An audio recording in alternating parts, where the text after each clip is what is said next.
오늘 어린이 주일이라서 믿음의 유산을 물려주자, 이런 주제로 말씀을 드리도록 하겠습니다.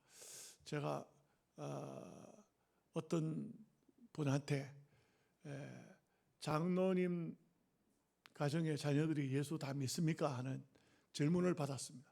가만히 돌아보니까 다행히도 우리 교회 장로님들 자녀들은 다 예수를 믿어요. 이제 말했던 분은 자기 교회 장로님 자녀는 예수를 안 믿는다는 게 참 불행한 일이에요. 또 어떤 목사님 얘기를 들은 적이 있는데, 목사님이 돌아가셨는데 장례식에 자녀들이 아무도 예수를 안 믿어가지고 불신 장례를 했다는 거예요. 참 충격이었습니다. 목사님 돌아가셔서 장례식장에 온 사람들은 다 목사님 장로님들이 오셨는데 아무도 자녀들이 예수를 안 믿더라고요. 얼마나 충격적인 일인지 몰라요. 우리가 가장 신경 쓰고 애를 써야 할 것은 내 자녀들 예수를 믿는가, 내 자녀들이 신앙으로 살고 있는지, 이것을 살피는 것은 굉장히 중요하다 생각합니다. 여기 오늘 5절 말씀에 보면 이는 내 속에 거짓이 없는 믿음이 있음을 생각함이라. 이 믿음은 먼저 내 외조모 로이스와 내 어머니 유리게 속에 있더니 내 속에도 있는 줄을 확신하노라. 이 믿음이 할머니, 외할머니죠. 외할머니, 어머니, 그리고 디모데 속에까지 유전이 됐다. 유산이, 큰 유산이 왔다. 이것을 알 수 있습니다. 미국에 흑인 운동을 했던 마틴 루터 킹 목사님이 이런 말을 했어요. 나의 부모는 너무 가난해서 나에게 아무것도 물려준 유산이 없다. 그런데 딱 한 가지가 있는데 그것은 믿음이었다. 이렇게 말합니다. 아무것도 유산을 못 받았지만 믿음 하나를 유산으로 물려받았다는 것입니다. 시편 19편 14절에서 15절 말씀에 보면은 이런 말씀이 나와요. 여호와여, 이 세상에 살아있는 동안 그들의 분깃을 받은 사람들에게서 주의 손으로 나를 구하소서. 그들은 주의 제물로 배를 채우고 자녀로 만족하고 그들의 남은 산업을 그들의 어린아이들에게 물려주는 자니이다. 나는 의로운 중에 주의 얼굴을 배우리니 깰 때에 주의 형상으로 만족하리이다. 이렇게 했습니다. 다윗이 볼 때에 정말 이 땅 위에 사는 사람들 중에 정말 기가 막힌 것은 많은 재산을 모으고 이거 모은 것으로 즐거워하고, 그리고 그 재산으로 먹고 마시는 것으로 즐거워하고, 그리고 남으면 자녀들에게 물려주는 것으로 만족하는 사람들, 이런 사람들이 있더라는 것입니다. 그러나 다윗은 이렇게 말하고 있습니다. 나는 깰 때에, 다시 말하면 이 세상이 아닙니다. 다음 세상에서 다시 부활할 때에 주님으로 만족하겠습니다. 다윗은 왕이었지만 그러나 그는 물질이나 건세나 세상의 어떤 즐거움으로 만족하지 않았다. 이게 정말 중요한 말씀이 아닐 수 없습니다. 신자와 불신자의 인생과는 전혀 다릅니다. 불신자는 오직 이 세상의 모든 것을 초점을 맞추어서 명예를 얻어야 되고 건세를 얻어야 되고 돈을 벌어야 되고 이 땅 위에서 잘 먹고 잘 사는 것이 그 이상도 기하도 없습니다. 그게 전부입니다. 그리고 자기가 다 먹고 살았으면 남은 것은 어려운 사람을 돕는다든지 무슨 사회사업을 한다든지 이런 거는 일체 없고 그 돈은 오직 자기 자녀에게 물려주는 것이다. 이게 목표가 되어 있다 이거죠. 그러나 신자는 그렇지 않다는 겁니다. 신자는 어떻습니까? 다윗이 고백한 것처럼 주의 형상으로 만족하리이다. 주님이 기뻐하실까? 주님이 어떻게 말씀하실까? 너 왜 그랬느냐? 하실까? 이것으로 주님의 얼굴을 보는 것으로 만족하겠다. 이렇게 말하고 있습니다. 요한복음 15장 19절 말씀에 예수님께서 제자들에게 이런 말씀을 하십니다. 너희가 세상에 속하였으면 세상이 자기의 것을 사랑할 것이나 너희는 세상에 속한 자가 아니요 도리어 내가 너희를 세상에서 택하였기 때문에 세상이 너희를 미워하는 것이니라. 오늘 우리를 세상이 왜 미워하느냐? 우리가 세상에 속하였으면 세상이 사랑한다 이거예요. 여러분 자녀들을 여러분에게 속했으니까 여러분 사랑하잖아요. 그 남의 자녀 사랑할 이유가 있겠어요? 내 자녀 놔두고? 그렇지 않잖아요. 우리가 세상에서 미움을 받는 이유는 뭐냐? 세상에 속하지 않았다는 거예요. 너희를 세상에서 내가 빼내와서 너희는 내게 속하였기 때문에 세상이 너희를 미워한다는 겁니다.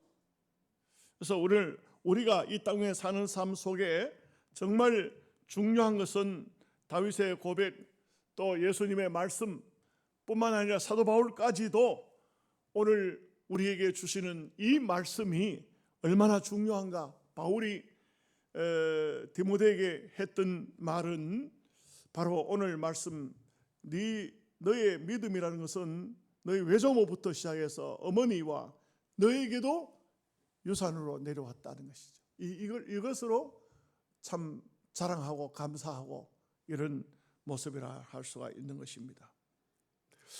요한 3서 1장 3절 말씀에 보면 가이오 장로에게 요한 사도가 편지를 보내면서 이런 말을 합니다. 형제들아, 내게 있는 진리를 증언하되 내가 진리 안에서 행한다 하니 내가 심히 기뻐하노라. 뭐냐? 가이오 장로가 진리 안에서 사는 것을 볼 때에 정말 기쁘다, 이렇게 말씀하고 있는 것입니다. 자, 오늘 우리가 믿음의 유산으로 무엇을 물려줘야 할 것인가? 세 가지를 말씀을 드리고자 합니다.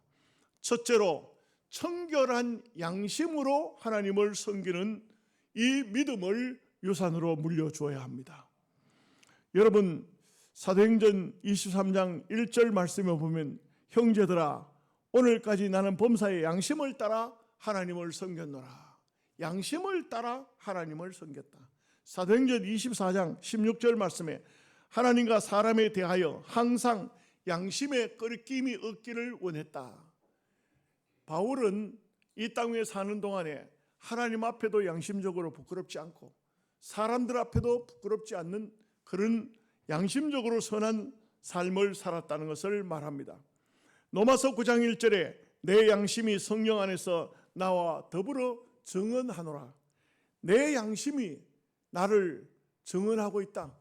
나는 하나님 앞에 신실한 믿음으로 살고 있다는 것을 내 양심이 나를 증언하고 있다 하고 말하고 있습니다. 양심 외에 부끄럽지 않았다는 겁니다. 여러분, 양심이라는 것은 성경을 찾아보니까 여러 가지 양심들이 있어요. 양심하면은 우리는 뭐 한 가지인 줄 아는데 그렇지 않습니다. 첫째는 선한 양심이 있어요. 히브리서 13장 18절 말씀에 우리를 위하여 기도하노라. 우리가 모든 일에 선하게 행하려 함으로 우리에게 선한 양심이 있는 줄 확신하노니. 여러분, 선하게 살고자 하는 사람은 그 마음에 선한 양심이 있다. 그렇지 않은 것도 있어요. 악한 양심이 있어요. 히브리서 10장 22절 말씀에 우리가 마음의 뿌림을 받아 양심의 악을 깨닫고 몸을 맑은 물로 씻었으니 참 마음과 온전한 믿음으로 하나님께 나아가자. 이 히브리서 기자는 이렇게 말합니다. 우리가 마음에 악이 있었는데 그 악을 주님의 보혈로 씻음을 받고 선한 마음으로, 온전한 마음으로 하나님께 나갔다, 이렇게 말하고 있어요. 그러니까 이게 하나님을 믿기 전에 마음에 악한 마음이 있었다는 것입니다. 오늘 본문의 말씀은 청결한 양심이라고 했죠. 그런가 하면 디도서 1장 15절에 보면 더러운 양심도 있습니다. 디도서 1장 15절에 깨끗한 자들에게는 모든 것이 깨끗하나 더럽고 믿지 아니하는 자들에게는 아무것도 깨끗한 것이 없고 오직 마음과 양심이 더러운 자라. 마음과 양심이 더러운 자다. 어떻습니까? 여러분이 범죄하고 수갑을 차고 감옥에 들어간 사람들이 다 그런 것은 아니지만 어떤 사람은 고개를 숙이고 참 자기의 잘못을 뉘우치고 말로 하는지 마음으로 하는지 모르지만 내가 잘못했습니다. 내게 피해를 입은 사람들에게 너무 죄송합니다. 이렇게 말하는 사람도 있지만 반대의 사람도 있어요. 내가 그 가족을 다 죽였어야 되는데 다 죽이지 못한 것이 후회스럽다고. 이런 악인들도 있어요. 이런 악한 사람들도 있다 이 말이죠. 디모데전서 4장 2절 말씀에는 하인 맞은 양심이 있어요. 자기 양심이 하인 맞아서 외식함으로 거짓말을 하는 자들이라. 양심에 하인이 맞았다는 양심에 불로 도장을 찍으면 옛날에는 자기의 양이나 소나 또 종들에게 불도장을 찍었어요. 불도장. 이 불도장을 찍으면 그거는 없어지지 않죠. 거기는 바늘로 찔러도 아프지 않습니다. 양심이 더러워져 있다. 화인 맞아버렸다. 화인 맞은 사람은 아무리 악한 일을 하면서도 양심에 뉘우침이 전혀 없는 것입니다. 내가 이거 잘못했구나. 큰일 났네 이거. 내가 어떻게 씻음을 받을까. 이런 마음이 없어요. 디모데전서 3장 9절 말씀에 깨끗한 양심에 믿음의 비밀을 가진 자라야 할지니라. 이 말씀은 교회 감독자, 교회 집사들에게 하는 말인데 무슨 말이냐면 깨끗한 양심을 가지고서 하나님 앞에 살아야 한다. 직분을 행해야 한다. 이것을 말씀하고 있습니다.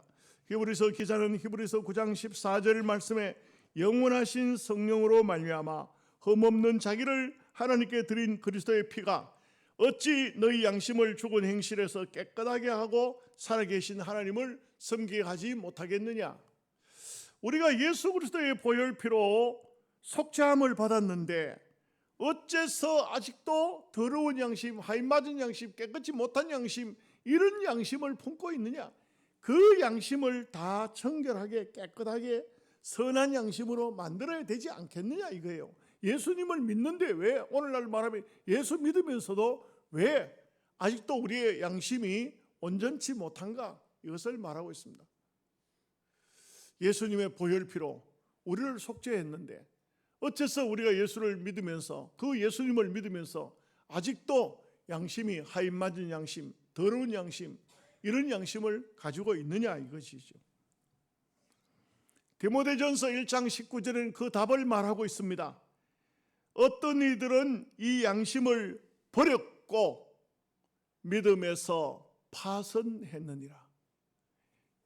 이런 하인 맞은 양심, 더러운 양심, 깨끗이 못한 이런 양심을 가지고 있는 사람은 한마디로 믿음을 버렸다. 믿음이 없다. 믿음을 가지지 않았다. 여기에 다 포함이 되겠습니다. 믿음이 없다. 믿음을 버렸다. 믿음을 가지지 않았다. 한마디로 말하면 믿음의 삶을 살지 않는 사람이다. 예수 믿는 사람이면 이런 옳지 못한 그런 양심을 가지면 안 됩니다. 그런데 디모데는 어땠을까요? 디모데는 조상적부터 내려오는 그 믿음으로 청결한 양심을, 깨끗한 청결이라는 말을 원문에서 보니까 카리타스라는 것은 아주 깨끗하다 못해 푸르다. 푸른 옷과 같은 푸른 점처럼 티나 점이나 어떤 것도 보이지 않는 깨끗한 순수한 이런 양심을 가지고 있더라. 얼마나 부럽습니까? 얼마나 귀한 양심입니까? 이런 양심을 가져야 된다 이거죠. 시대적으로 보면 세상이 악하여지면 사람들의 양심이 어떨까요? 로마서 1장 32절에 그들은 이 같은 일을 행하는 자를 사형에 해당한다고 하나님께서 정하심을 알고도 자기들만 행할 뿐 아니라 또한 그런 일을 행하는 자들을 옳다 하느니라. 얼마나 기가 막힌지 아십니까? 양심을 버리고 양심이 파선하고 더러운 양심, 하인 맞은 양심, 거짓된 양심을 가지고 있으면서 그 사람이 옳다 한다는 거예요. 이런 세상이 온다는 것은 정말 기가 막힌 세상이에요. 오늘날 우리가 이 사회를 보면 다 이런 비양심적인 사람들이 얼마나 많은지 몰라요.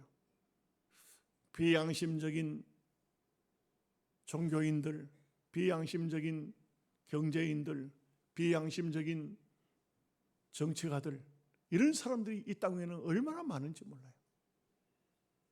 오늘 우리는 이런 양심들을 정말 우리는 깨끗한 양심을 가지고 깨끗한 양심을 우리의 자녀들, 우리의 후손들에게 물려줘야 할 것입니다. 여러분 자녀들을 붙들고 자손들을 붙들고 한번 얘기를 해봤습니까? 제가 제 얘기는 다 하지 않겠습니다. 기회가 있을 때마다 여러분 자녀들, 여러분 자손들 붙들고 한 번씩 부모가 얘기를 할 수 있어야 합니다. 두 번째는 이 디모데는 눈물이 있는 신앙을 물려받았어요. 아마도 그의 디모데의 외할머니 로이스는 이 자손들을 위해서 기도를 할 때마다 눈물을 많이 흘렸던 것 같아요. 어머니 유닉에도 눈물을 많이 흘렸던 것 같아요. 그래서 그런지 모르지만 디모데도 바울을 보면서 눈물을 많이 흘려서 바울이 꼭 보고 싶은 믿음의 아들인데, 영적으로 친아들은 아니지만 믿음의 아들인데, 디모데야 내가 너를 보고 싶은 것은 네 눈물을 보고 싶다 그랬어요. 눈물이 뭘까요? 눈물의 기도를 말하고 있는 것이죠. 눈물의 기도는 헛되지 않습니다. 여러분 어머니가 할머니가 흘리는 눈물 자녀 손들이 다 보고 있습니다. 그 눈물은 결코 헛되지 않습니다. 자녀들을 위해서 많이 우십시오. 믿지 않는 자녀가 있다면 더욱 그들을 위해서 울어야 합니다. 그들의 영혼을 건질 수 있는 그런 계기가 여러 방면이 있겠지만 가장 중요한 것은 할머니의 눈물의 기도, 어머니의 눈물의 기도. 그 기도는 자녀들이 결코 곁길로 갈 수가 없습니다. 강원도 어느 시골 산골이었던 것 같아요. 산골. 어떤 집에 세 사람이 살고 있었어요. 근데 그 아버지가 무슨 병인지 모르지만 아들 하나 놓고 젊은 나이에 죽고 말았어요. 요즘 같으면 병이 나면 병원을 가고 이렇게 했지만 옛날에는 그러지도 못했던 것 같아요. 무슨 병인지도 모르고 남편이 죽자 이 젊은 가부가 어린 아들 하나, 그를 데리고 평생을 산 거예요. 그러니 이 젊은 부인이 농산들 제대로 지을 줄 알겠어요. 무슨 아이를 데리고 그 당시 그 시절에 사업을 하겠어요. 뭘 하겠어요? 참 고생하면서 그래도 아이를 데리고 교회를 간 거죠. 교회를 갔는데 그 삶이 얼마나 구차하겠어요. 아이가 점점 성장하더니 어느 날 아이가 어느 정도 나이가 되자 어머니한테 이런 말을 합니다. 엄마, 예수 믿지 마. 교회 가지 마. 나는 교인들이 싫어. 그 엄마는 자기 생명보다 더 중요한 아들인데 무슨 말을 하든 간에 그 아들의 말은 다 들어줬는데 이 어머니는 매를 해가지고 왔어. 아들의 종아리를 때립니다. 네 입에서 어째서 이런 말을 하느냐. 그 정말 자기 생명보다 귀중한 아들이지만 종아리를 때렸어요. 이 아들이 울면서 하는 말이, 엄마, 교회 권사님 집사님들이 모여서 얘기하는데 엄마를 욕하더란 말이야.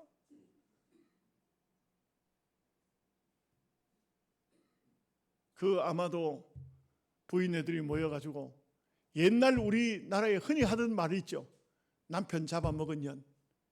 이런 말들.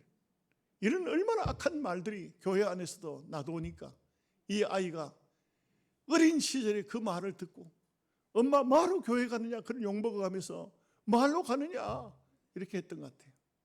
아들의 마음에는 지울 수 없는 상처가 된 거죠. 그래도 그 엄마는 이 아이를 잘 키웠어요. 어쨌든 간에 잘 키웠어요. 그리고 읍내에 중학교를 가고 고등학교를 가고 그리고 공부를 잘해서 서울로 올라가서 서울에서도 공부를 해서 드디어 직장 생활을 하게 되고 그러면서 아들이 점점 더 이제 세월이 흐르니까 결혼을 해서 가정도 가지면서 늘 생각은 저 강원도 산골에 있는 어머니 생각밖에 안 나는 거예요. 그 기회만 있으면 와서 어머니를 봐요. 이제 자기가 이제 뭐 가정을 가지고 자기도 자식을 놓으면서 어머니는 점점 더 늙는 거죠. 점점 더 병이 나고 늙고 이렇게 되는 거 아니겠어요? 어머니가 와서 보면 어머니가 안 보이는 거야. 어머니가 어디 갔을까? 그렇지, 교회 갔겠구나. 가보면 어김없이 교회에 엎드려 가지고 아들을 위해서, 며느리를 위해서, 손자들, 손녀들을 위해서 기도하고 계시는 어머니. 어느 날 몹시 추운 날 우리 어머니 어떻게 사시나 왔는데 어머니가 안 계셔. 이 추운 날 어디를 갔을까? 가보니까 교회당에 엎드려 있는 거예요. 그 차가운 바닥에 엎드려서 기도하고 있는 어머니. 어머니 왜 방 안에 계시지? 이 추운 날 이렇게 교회에 와서 이러고 계세요. 네가 예수를 안 믿는데 내가 어떻게 따뜻한 방에서 잠을 자겠느냐? 네가 예수 믿는다 하면 내 방에서 잠을 자지. 근데 그 아들의 마음의 상처는 지울 수가 없어요. 어머니, 나는 예수를 안 믿기로 결심했어요. 어머니, 다른 건 다 내한테 말씀하셔도 예수 믿으라는 말만큼은 하지 마세요. 어머니, 그 차가운 데가 엎드려 있지 마세요. 어머니가 말합니다. 아들아, 그러면 내가 너한테 부탁이 하나 있다. 뭔데요? 교회당에 따뜻한 난로를 좀 놔두고. 알겠습니다. 어머니 그거 하겠습니다. 난로를 놔줬습니다. 어머니 잘 계신지 또 내려와 보니까 이 교회에 와봤더니 난로는 있는데 불을 안 켠 거예요. 이게 왜 이렇습니까? 우리 시골 교회라서 연료 뗄 돈이 없다. 그러니까 어머니 그 한 달 돈 들어가는 게 얼마입니까? 그거 내가 낼게요. 그래서 아들이 돈을 줘서 예배당에 불을 뗍니다. 이 아주 시골 교인도 미치 안 되는 이런 교회에 여름이 오면 또 얼마나 덥습니까? 냉방을 할 수가 없습니다. 아들이 냉방을 넣습니다.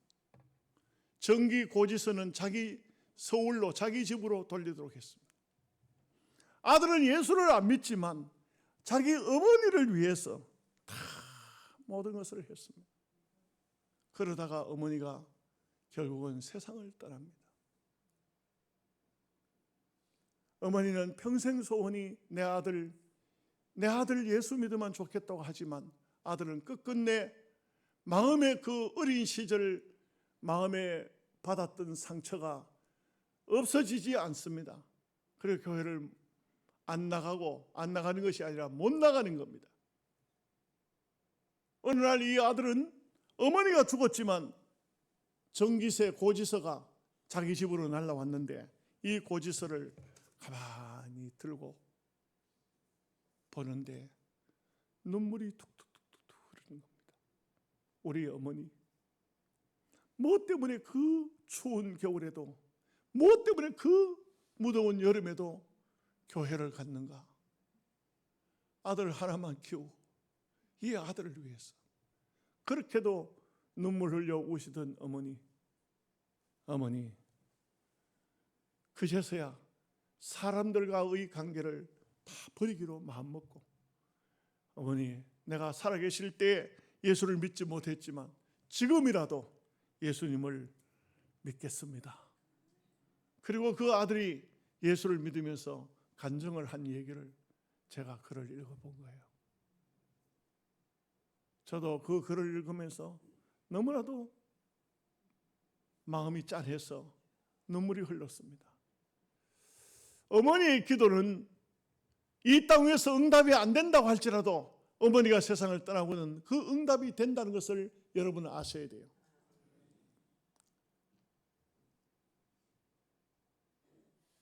저도 어머니가 제가 국민학교 1학년 때 세상을 떠났습니다만 아무 말씀도 못 하시고 떠났습니다만 우리 자녀들이 형제간들이 다 하나님 앞에 돌아와서 목사가 되고 장로가 되고 이렇게 되는 것은 그 어머니의 천국에서도 계속해서 기도하실 것이 아닌가 그런 생각이 드는 것입니다.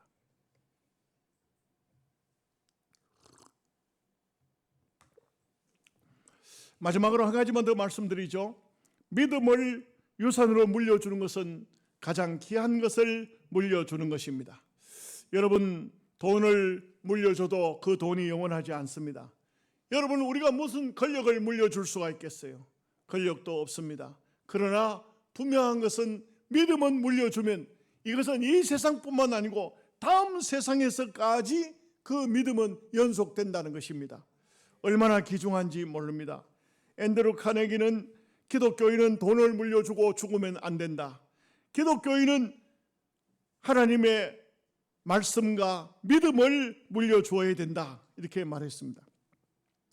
D.L. 무디는 땅은 물러가고 천국이 열리니 하나님이 나를 부르시는구나. 마지막 말이 그런 말이었습니다. 존 웨슬리는 이 세상은 지나가고 가장 고귀한 것이 내게로 다가오고 있구나. 이렇게 말했습니다. 여러분, 우리가 잘 아는 모세는 그 어린 시절 태어나지 말아야 할 유대인의 자녀로 태어난 것입니다. 다 버림을 받을 수밖에 없는 이 모세가 살아난 것은 하나님의 은혜요 기적이 아닐 수 없습니다. 요괴벳은 그 어린 아이에게 젖을 물리면서 너는 애굽의 바로의 공주의 아들이 아니다. 너는 바로 하나님의 백성이다. 이것을 젖꼭지를 물리면서 그 아이에게 네가 바로 하나님의 백성이고 저 고난받는 저 백성은 너의 백성이고 입에 기름기가 떨어지지 아니하는 육미봉탕을 먹는 온갖 산의 진미를 먹는 바로의 임금이 너의 아버지가 너의 조상이 아니다. 이것을 가르쳤기 때문에 이 모세는 애국자요 애족자요 그런 이스라엘 백성의 영도자가 될 수가 있었던 것입니다. 여러분 아셔야 됩니다. 우리가 이 땅 위에서 사는 동안 가장 귀한 일은, 가장 큰 일은, 가장 위대한 일은 자식들을 믿음으로 교육하는 것입니다. 그들에게 믿음을 물려주는 것입니다. 이보다 더 귀한 일은 없습니다. 내가 뭐 목사가 되고 장로가 되고 이런 게 중요한 게 아니에요. 그런 게 중요한 게 아닙니다. 정말 중요한 것은 내 자녀가 예수님을 믿는가? 내 자녀가 예수님을 믿으면 잘 살든지 못 살든지 성공한 것입니다. 내 믿음은 성공한 것입니다. 우리가 자녀들에게 복음을 주어야 됩니다. 복음을 주고 하나님의 생명을 주어야 되지 생명 없도록 만들어 놓는 것은 부모의 책임입니다. 그렇게 해서는 안 됩니다. 우리가 오늘 믿음의 유산, 오늘 바울이 사랑하는 아들 디모데를 향해서 너의 외조모 노이스와 내 어머니 유리게 속에 있던 그 믿음이, 그 눈물이 네게도 있는 줄을 확신하노라. 이 귀한 축복이 오늘 우리에게도 있으시기를 주님의 이름으로 축복합니다. 아멘. 기도하겠습니다.